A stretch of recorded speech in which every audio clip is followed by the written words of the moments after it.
Hey friends, welcome back with a new video. My name is Zara, and today we are going to have so much fun together. Now, before we start, I want to ask you something. Have you ever said something wrong to someone? Maybe you forgot something important. Maybe you were late. Maybe you accidentally hurt someone's feelings. And then you did not know what to say? Yes, me too. It happens to everyone.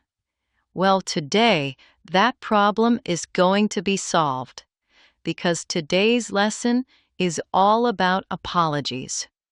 How to say sorry naturally, confidently, and like a real English speaker. We are going to learn through listening. Just sit back, relax, and listen to me talk. Your ears are going to do the work today. Ready? Okay. So let me tell you something about me. Something that really happened. A few years ago, I had a very good friend. Her name was Lisa. We were good friends. We had coffee together. We went for walks together. She was one of my closest friends. One day, Lisa invited me to her birthday dinner. She was so excited. She planned everything: the restaurant, the food, the decorations. Everything was perfect. And I said, "Lisa, I will be there. I promise." But that evening, I completely forgot. I was sitting at home, watching TV, feeling relaxed, and suddenly my phone rang. It was Lisa. I picked up the phone, and she said, "Zara, where are you?" And my heart just dropped. I felt so terrible. I quickly got up, grabbed my bag, and rushed to the restaurant. When I walked in, I could see on Lisa's face she was hurt.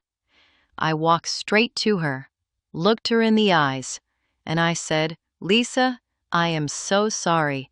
I completely forgot, and I have no excuse. Please forgive me." She looked at me quietly for a moment, and then she gave me a small smile. She said, "Zara, I forgive you, but please don't do this again." And I hugged her and said, "I promise, I am truly sorry." Now, did you notice something? I said, "I am so sorry," and I asked her to forgive me. These are two of the most important words when we talk about apologies in English. Sorry and forgive. Keep listening. You will hear them again and again today. Now, let me tell you about my first day at a new job. I was so nervous. A new office, new people, new everything. I woke up early, got dressed nicely, and left the house with plenty of time. But the traffic was terrible that day. I was going to be late. On my first day, I finally arrived at the office 15 minutes late. I walked in, and everyone was already sitting down. The manager was standing at the front of the room. He looked at me. I looked at him, and I took a deep breath and said, "I sincerely apologize for being late. The traffic was very bad this morning. It will not happen again." My manager nodded and said, "Okay, Zara, please take a seat." After the meeting, one of my new colleagues came to me. Her name was Maria. She whispered, "Don't worry. It happens to everyone on their first day." I smiled and said, "Thank you, but I still feel bad." "I want to apologize to the whole team." Maria laughed softly and said, "You already did." And it was very professional. When I said, "I sincerely apologize," that sounds very professional, very respectful. You can use it at work, with your boss, with teachers, with people you don't know very well. And I also said, apologies, as in, my apologies for being late. Same meaning, but it sounds very polished, very confident. My apologies for being late. This is also formal and very natural. All of them are correct. You just choose the right one for the right moment. Okay, I have something more for you. And this one is a little funny. I hope you don't mind. So, I was at a supermarket one afternoon. I had a big shopping basket in my hand, and I was walking and looking at things on the shelves. I was not paying attention, and suddenly, I walked right into a man who was standing there reading a label on a bottle. His basket fell. My basket almost fell, and a few things dropped on the floor. We both stopped and stared at each other, and I immediately said, "Oh, pardon me. I am so sorry. I wasn't looking where I was going." And the man laughed and said, "No, pardon me. I was standing right in the middle of the corridor." We both laughed, picked up the things from the floor, and went on with our shopping. But I want you to notice I used a new word there. I said, "Pardon me." Pardon is a polite and gentle way to say sorry, especially in small situations, like when you accidentally bump into someone, or when you didn't hear what someone said and you want them to repeat it. You can say, "Pardon? Could you say that again, please?" Or, "Pardon me, I didn't catch that." It is a very soft and polite word, but it sounds wonderful anywhere.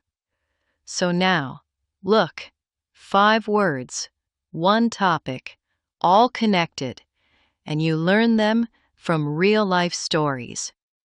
That is the magic of listening. Now, I want to share one last thing with you before we finish today. And this is something I truly believe as a teacher. Saying sorry, it is not a sign of weakness, because it takes courage to look at someone and say, "I was wrong. I am sorry." Not everyone can do that.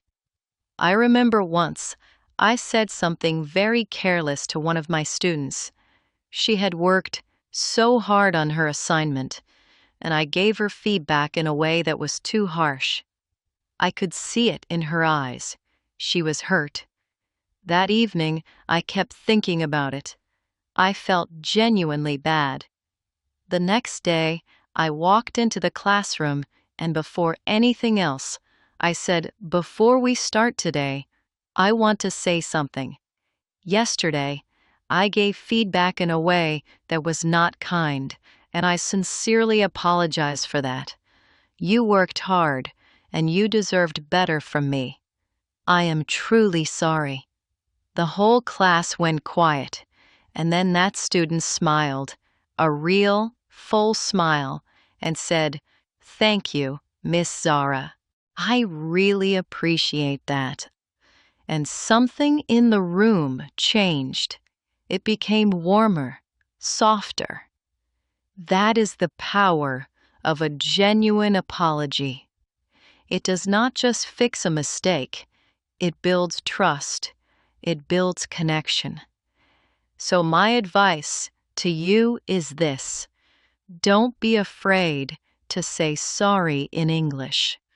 Don't overthink the words. Just speak from your heart and use the words you learned today. These words open doors. They heal things. And now you know how to use them.